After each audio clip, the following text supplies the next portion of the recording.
tao đang sư chỉ tao yua khu si chập lờ lì nó có nhớ rằng cho trái trồng này chỉ tên trả mong chồng lòng mỏ tiết chùa sẽ đợi nó lên hôm nó là của cô tàu ý ra mẹ năng năng tuần tờ ít tu tí lo nhớ trò sát tịch cho mẹ cả cô hai tia giải tua tàu có từ lúc xong tôi tới cho mẹ cả nó lợi để các con dần cho lúc nào cô ca nhớ rồi trong tê tê chồng lo được nó để các cô thả tới tu lòng câu rong cha bờ trâu tới chân được nó để có họ tàu đang sử chỉ tàu yếu mà có cũng giọt cho nửa chắp lại lì thiê khu sĩ căng cầu lì từ lúc con nhớ trâu tới chờ lo của các tàu đang chỉ tàu yếu được nó mà nửa lúc về hồ mai xì nhớ rồi sát sáng khủa thằng đó chỉ có nhớ trâu tàu lúc rõ mộng cha mộng ổn được có nhớ trâu tàu chỉ có thiết tuột thả mai xì nhớ trâu sáng khủa chỉ lúc xưa họ thầu có tuột thả mai xì đó chỉ nhớ lúc này chưa biết châu nhớ lúc chưa biết châu chỉ xong tàu chỉ ní tàu xin chi nhớ trâu tàu chả bò nhớ trâu tàu chả bò sáng khủa mà thằng đó nên tao một xin chi chỉ thả giả lọ rễ cơ gạo lì mai xì mà tôi bỏ bỏ nó đã sáng khủa thì xin lu rõ nhớ trâu sát tỏ nòng tang tờ nếu rõ nhớ trâu tỏ chỉ này tôi bỏ bỏ nhớ trâu tờ sáng khủa này xin chi của kể nhớ trâu tờ sáng khủa chỉ lúc xưa họ thầu này tôi xin chi của kể tờ chỉ này cũng tao xin thả giả rong cơ gạo lì thiê nếu là một xin chi xin thả của kể bỏ bỏ hay cái xe lụt tàu thơ nôn tờ để nên là xin hôn về thia lọ nông cho hạt tiền của lý con này họ nhóc có tư tủ luồng câu của con trí mày xịn đó họ nhóc có tư tua chỉ nên cú tàu là một chiếc thiệt chờ nhau thiền bề ta trò trò nung của nơi tàu xin chín đó chỉ tàu cá nung nơi xin chín đó chỉ nên thì tàu xin thả cho chân nên cho cái lú của lo rủ chỉ là thầm tàu chỉ nên xin thả thia nên xin chi nhau trâu nung tàu chỉ nên cô tàu là một nó mỏ vừa chỉ mà chính tổng đổ tí tất là nó thia có con trò mai xì một trò tàu lại rõ chỉ nên xin chi nhớ trong tàu trả bón tàu do tàu bê nấu trận bỏ bó thia hai cái chia xí thả một lọ nhớ trong tàu trả bó do bê nung gạo chỉ mai xì thia mai xì cho phong dương trò trong này nè là cuồng trò đại nữ chỉ nên cu xí thả thia trong đại là sư trên thầu qua mai xì bỏ bó dầu bê nung tàu là mai xì họ dùng một chế nó chỉ có cú tao hai đôi mai xì hạt tía còn món mai xì tủ lấy sẵn tông trọc co để khi tủ lấy sẵn tông trọc co lấy tàu xì hổ thia để tàu xì giò tàu xì thả nó chỉ mai xì theo mua mai xì tủ bơ sẵn tông tủ lấy sẵn tông trọc co khi tủ lấy trọc co ta chỉ có thể tàu mai xì tủ lấy sẵn tông chỉ có cú hai đôi mai xì hạt tía mai xì ứ tàu lò xin xì thả tàu bé nô lì nọ em cũng những chỉ sản dạy có một quyển trò có cơn gạo lì mai xí là cô hải trò có ý dạng gạo lì đó hạt tiền cô lần trò có ý dạng gạo lì thia cô lại chỉ sản dạy có một lì nó chỉ thằng đó mai xí là dùng tàu trò cá một trò tỏ nọ tăng một trò tỏ là chỉ là chỉ có cô tàu hải trò mai xí tiểu lì chỉ con trò mai xí một thiếp bộ tàu mai xí tiệt tàu cơ do mù lọ mù sai là ở bên nu mua có bỏ bớt chỉ bỏ chân nhau tàu can tàu để cho tàu tôi một cái tư là thiết bị bao là sai là thiệt nó chỉ mai xí cô hạt tiệt có con cho lại một thiệt nó chỉ có cô xài tiền một là một nó từ khi thằng tàu chỉ mai xí nhẹ thế nên chỉ phong dư cô ở bên lăng thiệt chỉ có sát sát chả một là nhưng tàu cơ ta sử dụng cái gì nên nhiều họ tua thế chị trả anh chỉ dùng một chế là họ xả lịch trả chỉ bột chơi chỉ thằng ta có xa chỉ có thể là hai trò mai xì tiền mai xì bột chơi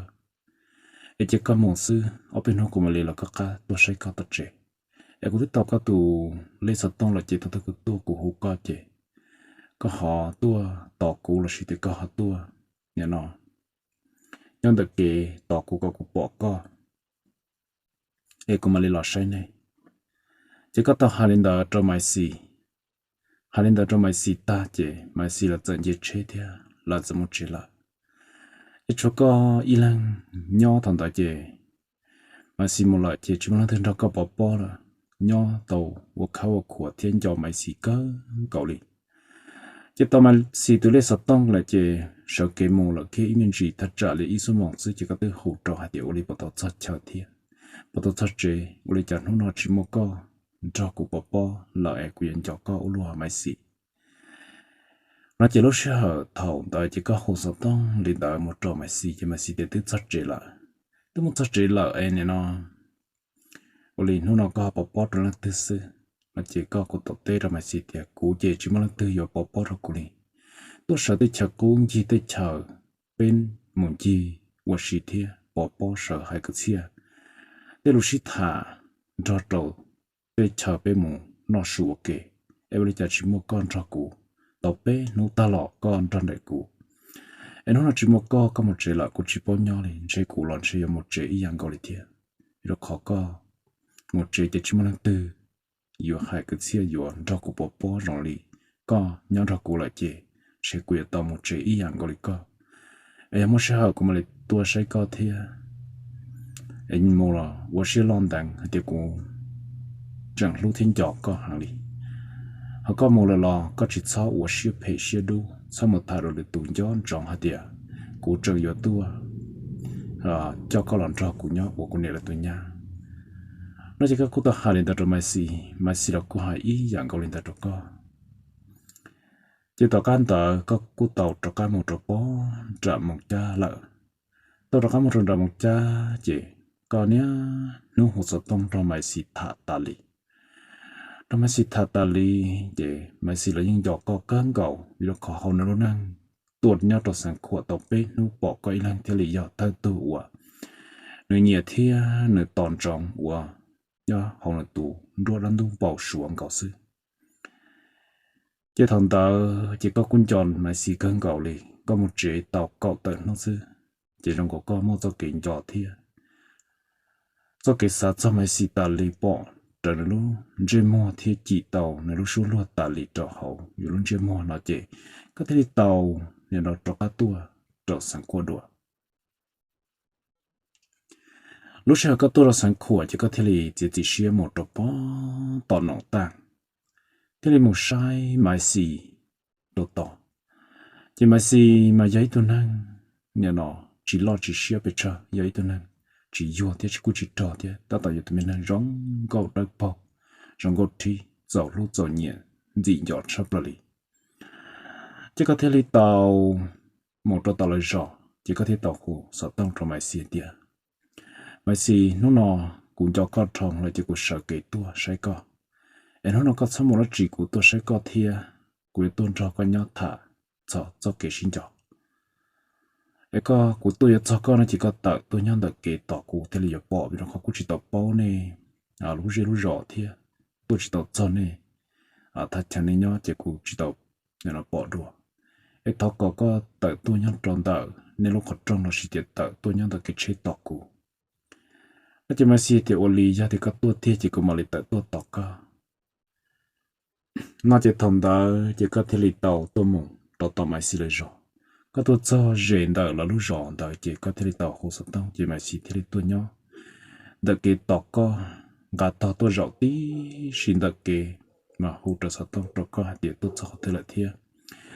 bắt đầu tôi cho ấy chả dùng cho luôn là tàu tôi cho là tàu bỏ cọ là thiệt mà chỉ là những cho có cán cọ lì có lần cho mà chỉ cán cọ lì thiệt chỉ thông tàu chỉ có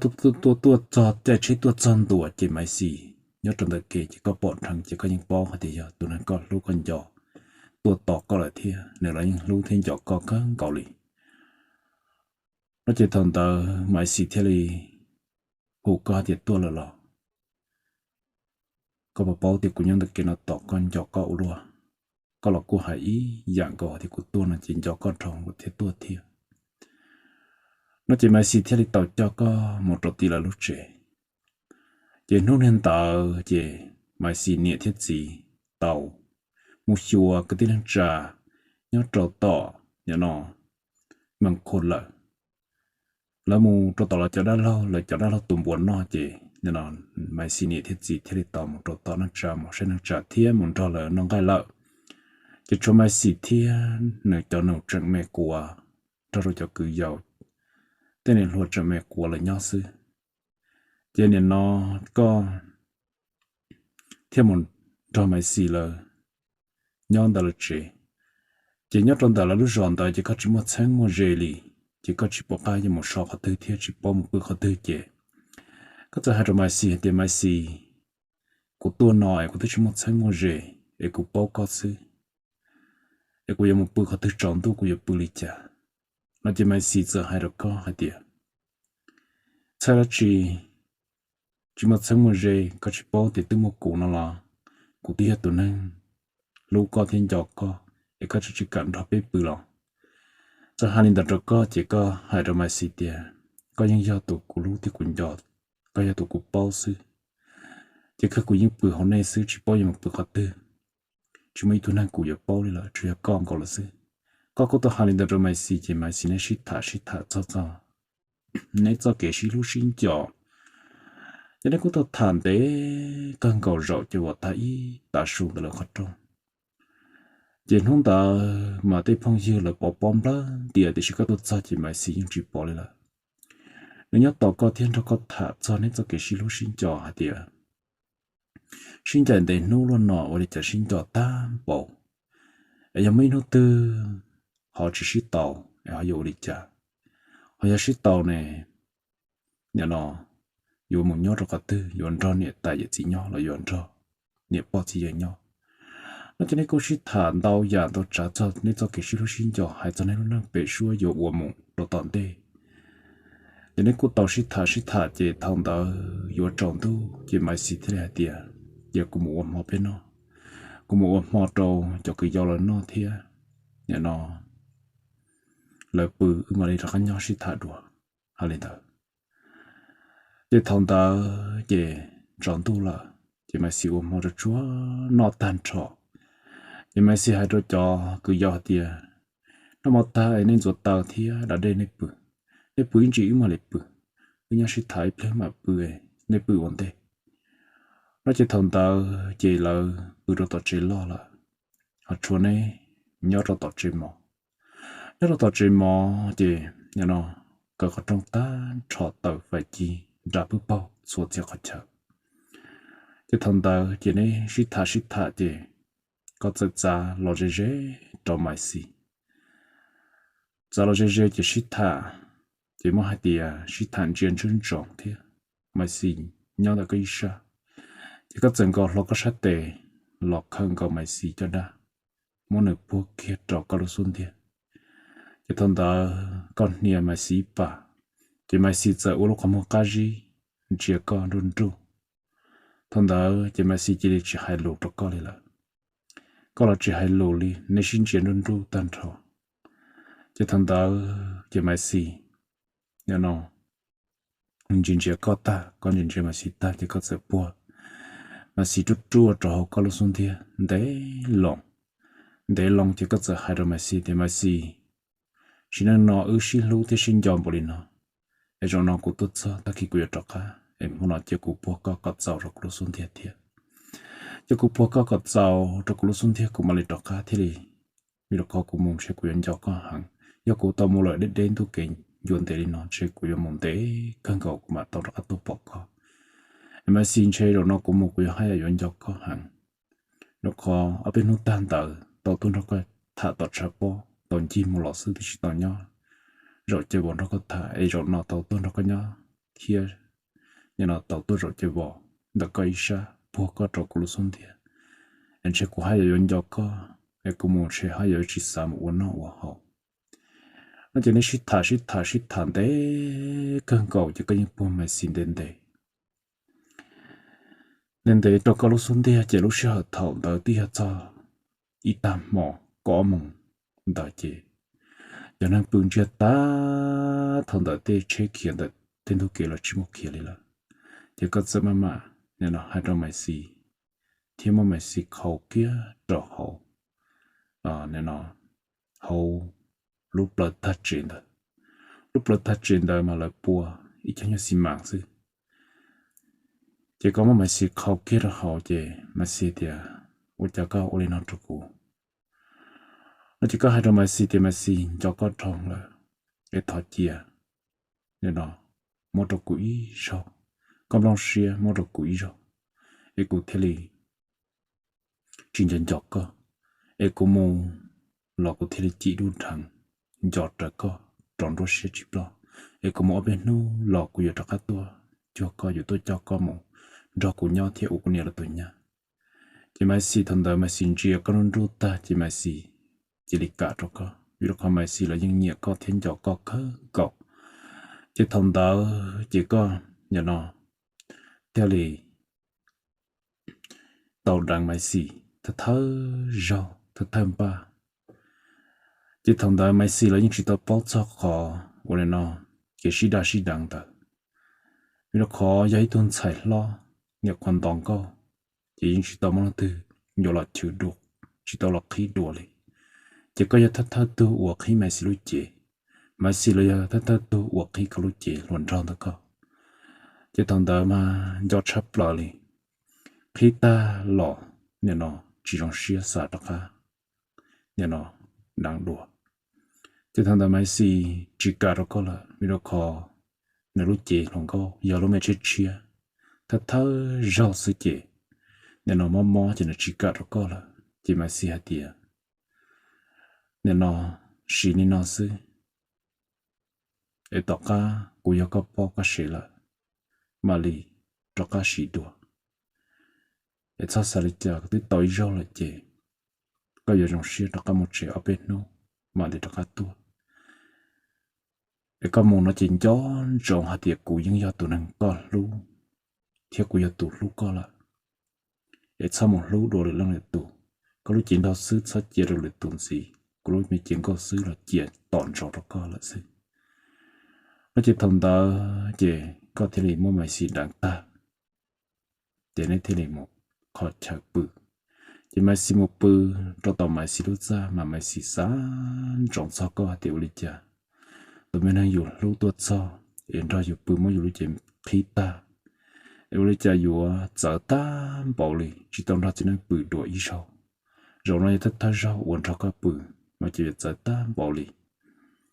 nó chỉ có là ý hàng cầu chỉ tao ra đùa để bọn nhẹ bự đùa lọ chỉ thật thật ra có tao ra mai xì bự sư mà có sáng trong hai tiểu lịch cho dùng rong tam bảo lì cho mấy xe hơi chỉ cần gì đó dù là thia để cho dù lịch cha thâu tư thế lịch tàu ở nó mới chuyện câu sư cho các là đồ dù đùa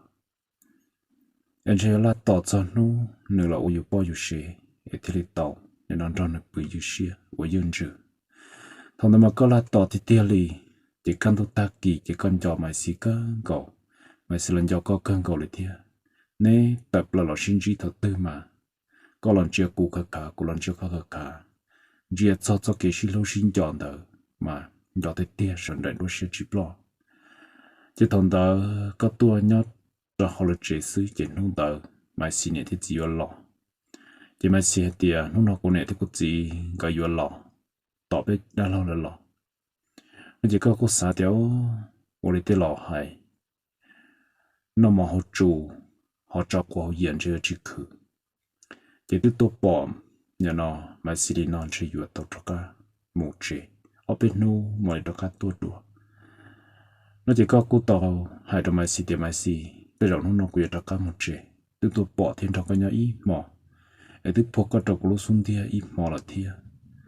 個人仲係啲個攞咪見到個，有個。cú lú chỉ là do có anh dân trong hạt địa cú mù chín tệ cú cho các tôi tỏ có mong cho cú nhau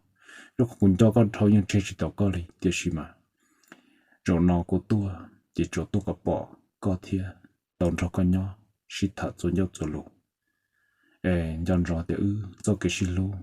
nhỏ lọ chỉ kia năng tua lọ chỉ kia đã dọn rõ lên đó cũng mà đi cả tôi sẽ cả đùa nó chỉ thông tàu chỉ có thể tàu cho cả là một trò sa một cha là chỉ có giờ chế cái cho cả là một trò sa một cha chỉ có những trò mà chỉ có cầu chỉ sản giải kia li mà chỉ lần cho có cơn cầu cũng mà tận dần trên trong con giờ chế mà ô con long xía khi chế chỉ sản giải mà chỉ là một li vì đó coi giờ thấy tụi lòng có con nhẹ thì có lúc chắc loại nhau có lúc năng chỉ thông tàu có lọt chế là chỉ có những trò mà chỉ năng cầu li mà chỉ là những trò có cơn cầu nhưng chỉ hồ sơ tông tạm một năng chỉ hay đuôn nó hoàn tu nó thật chỉ những hồ nhưng thả sẽ tông tạm đi để chỉ trong phòng chỉ mua chỉ nhớ trâu trong tờ chỉพอดีnhà nó mấy tu nhà nó bom không mệt cả trò đua trò hậu nhà nó trò đua tao xia chỉ có chơi bộ chỉ có giờ mùng comment thì có một thả tụi không mệt cả đó tụi bom không mệt cả đó là giờ sáng nha tầm tao lọt trò có tay đi chào là nước cả ta muốn nhiều đi chào trò có là có nước cả ta chỉ thằng đó chỉ có tàu nhiều là chỉ có chỉ mua máy xì trò chia chỉ chuẩn cho cá phải chơi rồi máy xì theo hồ có sẽ có chỉ chuẩn cho cá hồ rồi máy xì vì có tụ bom không biết cần tại mà nhưng hồ ta lại trò có lúc sau tông mà nhưng chờ có bom chơi là sự thả trở cho tụ bom không biết cần tại là chơi nhưng nó có chỉ cho một số hơi yuan cho tàu máy xì thả chỉ trong cuộc nên cho cái lũ giờ trôi rủ thiết tụng chùa là chỉ thằng đó chỉ có thể là tàu thả tụ bom không cần tại lọ tàu ít nhuận chùa tàu cá tàu bốc chỉ lịch sử chỉ máy xì hồ đó có lọ có những chuyện hay tiền cho máy xì có cổng thì khi mà chỉ tao muốn sẽ hỏi tôi một chỗ máy xì xứ còn máy xì vô xuyên đề nhưng giờ tôi một tàu máy xì chỉ máy xì giờ hay đó có hay tiền chỉ có đa đằng cú lúa chỉ ta muốn cú lúa chỉ có sức khi ta có chỉ tôi dục cú mà chỉ tao lên giờ có chỉ tôi dục cú mà cú dục kia cú này cú gì là gọi là nhà nó cho xó là chỉ tiền cho nên tôi hay có tôi cho cú nó chỉ có cú hay trong máy xì sau lên tàu chỉ trong có chỉ bao xứ cú thứ hai được có hai tiền cho cái lú nhau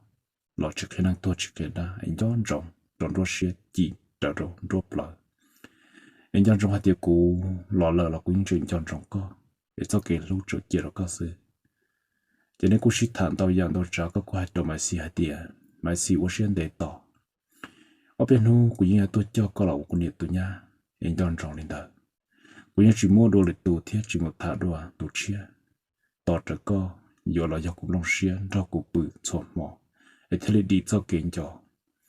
có cũng thản đâu dạng tôi trả máy xì chỉ máy xì thế tao cho co chỉ có nên là máy xì thế hay chỉ hiện đồ này thế là gì bao chỉ là cho tao cả đó chỉ có bằng thả tụ bao lâu nhớ đầu tiên mình cản thôi chỉ thằng ta tụ bao lâu đó là nhưng nên nó không có nên ru vì nó không là sản nhiên tao lọt cho co lại là thế cho nên hồ lọt cho co hạt địa nhà nó nửa tức khi tổng tông đỡ ta chỉ có tập pin nhau tí sĩ tỏ ra chết chân nhau chỉ này vừa già đã lâu là mù đầu tới chấm lo nọ nếu là tỏ co thì vừa tỏ co một đồ sa u một trò này nhau nó chỉ thằng đỡ chỉ có những nhu siêu cân cầu lại tiểu đi chạy vừa một bao lâu tự nhiên sinh đầu tam bộ vừa một sinh nhiên đầu tam bộ đi là để cho nên lọ này vừa đi chạy chỉ bảo cái vừa kê ra từ nhà chơi tổng trò này bao lâu mù anh chơi vừa anh cho vừa tù nhà nó luồng câu nhớ trộn trong tên nó một ta xin năng do vừa tàu một lần chơi này tù xia ta xin năng tôi vừa thiệt nó chỉ thông đó chỉ có chỉ lịch tuần cho cho kiểu hồ sơ tông trong máy xì rồi có tụ bao lòn đó để không con ru hàng này là chỉ thông đó chỉ máy xì theo hồ rồi có ta li là sư chỉ có hồ trớ trong máy xì là sư chỉ là cho tàu bao chỉ được lì tàu cá sẽ chỉ có tụ bao lòn đó chỉ là xả chỉ là già kia nhà hồ lọ chỉ là xả tàu ốp bùa nhân chúa lọ vấn đề được có qua giờ nằm vào sport tây đủ luôn chỉ nên giờ tàu một trò sát tới Jamaica nó chỉ thằng đó có thì một passport chỉ chẳng tan trọ passport chỉ chẳng tan trọ chỉ này nó tàu kia sẽ chỉ là chỉ là giả kia là lâu rồi sang tuổi chỉ nếu hồ kia có một tàu đầu tàu cha là lâu chỉ thằng đó chỉ có một tàu này đầu tàu cha là lâu nên nó vào tay nhớ trâu biển chân đó có một tàu kia nữa chỉ là những chỉ bút có là chỉ một đó nếu có cái sau ăn bạc bự một đó nhớ trâu nó còn chân chỉ lúc sau thằng đó chỉ mới xì hút tàu có rồi hút có là có chỉ tới chỉ dài chỉ rồi mới xì hút chỉ có gạo đó có chấp rồi là có chỉ tới chỉ dài là chỉ mới xì xa tiền chỉ rồi nó nhưng mà mua đồ tụt chia là nó giao cái trả giao chỉ thọ tê giao lúc sau tông ý khó đi lại nó chỉ thằng đó có chân trái có tụt bao lâu thì chỉ có những chỉ thả rồi này bao nó đi chỉ cần thu được kỳ chỉ có mà đi tạo một chỗ đồ đấy tụt bao lâu đó có mà đi hồ tiền thọ chín tàu và cũng chỉ tàu là tê có trả sáu tông thì có một mua hồ lửa là sư thọ chín tàu nó chỉ thằng đó mà xì anh ta chịu trả giờ có một mua hồ lửa sư chỉ chịu trả nó thì chỉ mà chỉ bảo cho chỉ có thể buộc trái từ này bỏ lỏng nhưng ta có sao đi là chỉ thằng ta có thể tạo cho tụi bỏ lỏng đó là trồng tại mông chán tới nên lúc rõ lọt bỏ cái này thì có gì chỉ thằng ta chỉ nhà nó có này thì có gì là thì tàu nhà nó uy plua nó plua hậu hạt địa có tỏi từ nhà mông mẹ cả nó chỉ tụi này bỏ tới lò lò muốn nó用它trả đi lo cho đổi xong thì tụi mình tạo plan mình chuẩn chẳng đó bự mà là bự sư chỉ sợ lại là dù chế mình cái sợ cú lu hoặc là chế mà tim mình chế cái chỉ bố rồi mà chỉ sợ cái này chỉ sản đó bự đi chứ mà nếu sản nhiên tàu trâu lọt trâu co là chỉ có chỉ bảo cả nhiều ở đây chả chỉ có thể là chế chỉ xia hay tiệp bộ chơi nếu từ lọt tàu dù chế dù một thứ như cái chia cả tàu như tàu chia thế chỉ dù tàu một chút sao tới chiều bạn mang tờ tàu cá dù một thâu cho tới chiều bạn mang lờ dù một tàu lúc tới lúc chờ rong tàu nên làm bạn chúa ta chỉ dù mà điมื่อพอลงตัวเวจีอยู่มาที่รักเราต่ออยู่ตัวยังก็มองยศไปเฉยร้อนแต่เนาะnó chỉ thằng tớ chỉ bao lâu lọ tỏ có kia nét giờ một đồ sa tới chờ tiểu tới chờ bạn mang tới chờ mày cả lại chỉ thằng tớ chỉ có những trực khi trong bài xì bao đi chỉ tỏ ca lọ tàu đâu chỉ lúc liền tờ chỉ có trở sau tàu bài xì tôi lấy sao tông chia đó họ có chỉ có một tí chỉ có một lịch sử bơ rồi tới chờ tờ hù lọ trong bài xì đó bài xì thả chỉ có hồ kia lò chỉ mà xì chăng in ra thì để chạy một cái tuần bữa giờ ta bỏ hồ lò trôi dù nó là chỉ lúc sơ tàu có một nhớ là tỷ uống tàu chỉ bao lòng trên trái cho con tàu một sân trầu chỉ được tụ họ bỏ co được tụ họ sang co dù co là chỉ bao lòng một có cờ cho họ chế chỉ bao lòng một họ lưu ý nông sư chỉ có thể lên ra mà xì thả tàu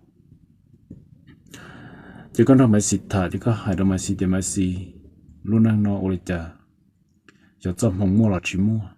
để lúc sau nó cũng nhớ rồi tới chờ mẹ cả là để sau yêu đi chợ có thể tàu ra các lần chỉ có cho có đùa để có nhau là chỉ ưu tiên để tỏ cụ trong bộ của giờ các là tỏ có nhiều có lẩu của này là tôi nhá nó chỉ mà xì nón thằng có là lù thả không sao tông thiết chữ tôi bao giờ giải chỉ mà xì qua ta ra cái tiêu lên chả có giờ đang mà xì lẩu luôn đang mà xì ta chỉ yêu mà xì nó chỉ thằng đó mà chỉ qua rồi có tiền, rồi chỉ có ship hiệu luôn, có thể tiền mua bên nước tua cho cụ, mình cho con nhau, ấy có một con cho con bồ đi nó, lọt tòm bò nó đi, có chỉ tôi sai chỉ tôi chuột cụ đi, ấy có đàn đằng cụ ta có chỉ chuột cụ, ấy có bao thì con cho con bồ đi chả, ấy cụ cho con tỏ con trên dòng số kẹt xuân hút xuân mò sẽ thâu tư không mà lấy tua sư, ấy có chỉ một đôi tay chả tí có là thế, ấy có chế cụ nhớ được chờ nó tua lần sẽ không bao giờ chỉ kinh doanh trong do cái lú để xin nó bây giờ muốn nó tàu trả là bỏ qua rồi nó chỉ nên cũng chỉ thản tao giả tàu trả cho nên cho cái xin lú xin cho thì chỉ thằng đại mai xì hay được có hạt tiền giờ có một đôi tay chờ tí có tay chờ bạn mang có là chỉ muốn nó cũng giờ có bỏ chỉ muốn nó có giờ có gì là anh chơi muốn nhớ rồi thì con chuyện chơi thì con muốn yêu tên em bỏ lọc khờ tê cú nhà nó có bông có thêm một tổ tích chân được con là nhà muốn khờ tàu lỡ là nó chơi vô xuyên để sâu lúc xuyên một lúc tên em bỏ lọc thôi để cùng nhau cùng lên chơi đua nó chơi mai si hai lần đầu có chơi này qua ta ra nhiều qua nhiều hay cho nên cho cái suy lúc xin cho chỉ thà nhiều qua nhiều thì thằng ta dễ đâu chơi bỏ lọc vô lọ thì chỉ có sai thì thà lên nó sư ý chí mua xe mà đi đặt cá hồ hai lần đầu chơi nếu怎么说当多天去接了，接了这到家个都不了，少到家的个方法，这个都能够买新的，那接着这只部分都可以了。就个这里只当只呢，个这里只当着呢他，就只拿呢少点弄只当呢忙的了，小呢没有子，了小呢真鸟了小呢，你喏，我无论能用的家，都给到车都车顿菜了，个只包的了，一个人家做呢打绕里。do sợ đẩy đuôi xe chỉ lo là cho nên nó ta xin nó để có thể hạt tiền tôi mới cứ cuốn cho của tôi lòng câu nhất rồi trong tê sa tì co hàng ở có chơi một của ra để nó thả hiện đầu lúc tôi chụp bao thì xe của tôi lòng câu bỏ cho của là để của nhà tôi thầu ý nhất rồi đợi mong cha có biểu linh ta sẽ chỉ hai của lúng về là nhở hai cha thì máy xì nó sẽ chế máy xì nhưng dọn thằng cha thì tôi tư là nói gia đình tớ cụ thể tớ muốn có ra thế nào cho là thả đầu sầu của sầu chuột trọ đó ít trong này chỉ cái tên trả sự tầm lòng của kế thiệt ấy có hai đứa của tiệt có chuyện cho nó quốc ca cho sao có tụ lòng con đã chấp lại do thái tu của có tộc khi nó lúc chế thiệt nên tộc khi có lúc chế mà con cho sớm đầy nó sẽ chỉ plan sẽ xin nó giờ chỉ muốn nó tạo ra cái là bỏ thiệt chỉ muốn ý rồi giờ rằng là con gì là vì nó khỏi lúc chiến ta xin chú lão ta để chỉ trong là cũ giờ tất cả là bỏ lần chơi nhiều là lão nhiều chơi thì chỉ ship bao là thiệt nói gia đình ta có hai tiệc con cho cha lợ chỉ cho khó nếu nó mới chuyện câu sư cú lu có lu là cú lu em đi chơi mua dù tê chuyện cái đầu sư một bữa đầu tê bao lò mà chỉ sợ cái này để có thể dành cho có tụ lòng câu nhất rồi sáng tụ cũng có thể chậm lo nó em cũng xí chấp là mua nhiều mua tiền tàu dàn tàu trả lâuเลยchơi tàu bao lò sẽ chỉ sợ xí này tàu có tới lúc xong nó em tàu bán chúa là tàu chỉ tàu này tàu bán chúa là bao lò không đủ trọng là chỉ một chỉ tàu có tư này mình cho chấp là lý sử dụng lý trả tàu tư theo tàu đó là cho rồi tới chậm lo nó thì đó các tàu là chú thì tụi nó câu mò em thì chỉ nhà nó khi dùng thì bao tàu dùng cho cái lúa thầu ý và nhà nó dùng chỉ tàu tụi câu mò của dùng nhẹ dùng lú thì dùng cho nhà hát một tàu thì tôi nên lò tận trường rằng cho cha dùng nhẹ là thiệt nói có quân trò thì khu xí luôn năng nhớ trâu sao để chậm lo nó có cầu lì em thấy trong này chỉ cái tên trầm mong sợ đợi cũng mất tù cái tin nó luôn năng lọt thả mi chỉ đi nó trộn bê sợ đợi tàu bao thì tàu nó tâm hồ kỹ sư em bảo thì chỉ xia hay thấy trong này chỉ cái tên trầm mong sợ đợi này ở chỉ xả để trả cho cụ thiệt em nói trong lần tàu tù anh muốn nhớ rồi sao tới chậm cả rồi nên cũng chuyện cho sao tới chậm lo tôi cũng khá nó cơn cầu trong lần tàu tù nên cũng chỉ là vừa tàu cho nên có mà nhớ tới chậm lo nó trong lần tàu tù chấp lòng nhớ rồi sao tới chậm mang thì nè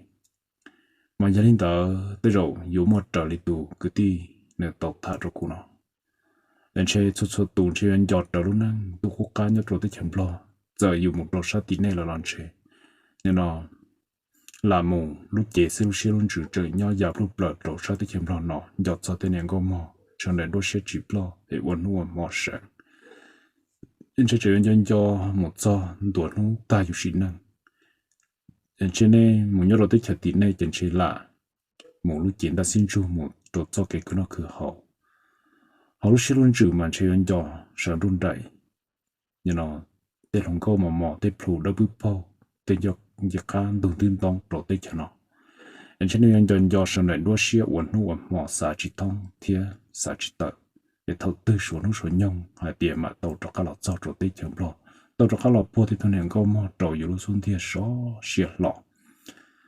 anh chỉ trang cho tụi yên mua cho cái xã thiên cho đi trở trong đó sẽ chịu lo anh thấy trong này chỉ cái tên trả mong sợ là giờ trong lịch là sĩ là nhớ san tu lọ giờ tiệm mua lúc xưa tiệt chỉ vừa tàu cho các lọ bỏ xứ giờ lúc chỉ nhon đây là lúc xưa nhon rẻ chỉ in tuần đây vừa tàu cho các lọ sinh chi bỏ tàu là tiền chơi tiệm mua tàu cho các lọ sinh thả đùa ít trong gì cho tuần đây ấy cho nên tới ít trong này chỉ cái tên trả sự đầu mua là thả đi nào trong bếp sức trở lại tầm lòng sư để thọ cái nên xong thuật tù ô làm chi lò công lợ khi lò bỏ cú có video lò xí tiệm lòng nông tê lục cú thả ta nó là còn chỉ cái nó cái nhá rộng để giờ này cho nhà cho thì cho cái cho tin nhớ trò san tu thì này lò thọ cái nên xong thuật tù chỉ cái nó cái nhá rộng thiết cho dần cho nên có mong tới chấm lò nọ thì để chịu đồ dùng ban ba vự để giờ in hú nhà toàn tê san trong hạt tiệt nhà nó vừa tàu cho cá lò cho tới chấm lò bỏ đùa tên này có mò in hú nhà toàn tê thiệt để sáng lên tới thế li sáng nhau trâu lúc tới chờ và mang tới cỏ để hiện giờ thọ có nên xuống số tù đòn chỉ cái nó khá nhớ rằng thiết cũ ở trong tàu là trong đời tụ cái tí có tàu mua co còn mấy năng nó trâu cũ thả tôi đối trong này chỉ cái tiếng trả sự tàu nó thì tàu nó ok để ở trong tàu trâu có tù mua được cũ thả thiệt để có là còn chỉ cái nó khá nhớ rằng thiệt sau dần cho tù nên có mà nhớ tới cho nó lợi để in hú toàn tê sáng trong hạt thì yếu muốn hú tàu tờ là một đôi tí chấm lo giờ tàu là bỏ tụi dùng lúc dùng giò giờ thì nên lo lâu là lo nhà nó dù là chơi mà lên cả khi bữa nhiều là trong nửa thia dù mình chỉ nuôi số pin cả là trâu sư chế tới rồi dù chỉ mà tụi mình đã chỉ trâu nửa thia co in dòng trong cho cái lưu chế dù giải tuần thì dù khi chỉ tao rong tư